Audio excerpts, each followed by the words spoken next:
ওস্তাদ পিসি গমেজ দেখতে পাচ্ছি, এটি হচ্ছে ওনার স্মৃতিসৌধ।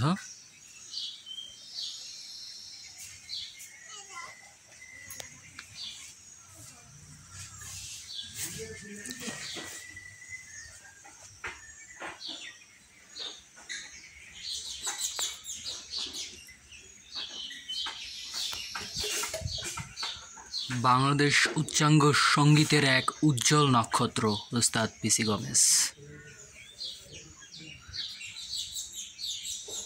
ওনার কাছ থেকে তামিল নিয়েছে সাবিনা ইয়াসমিন, জনপ্রিয় সঙ্গীত শিল্পী কমল রড্রিক্স,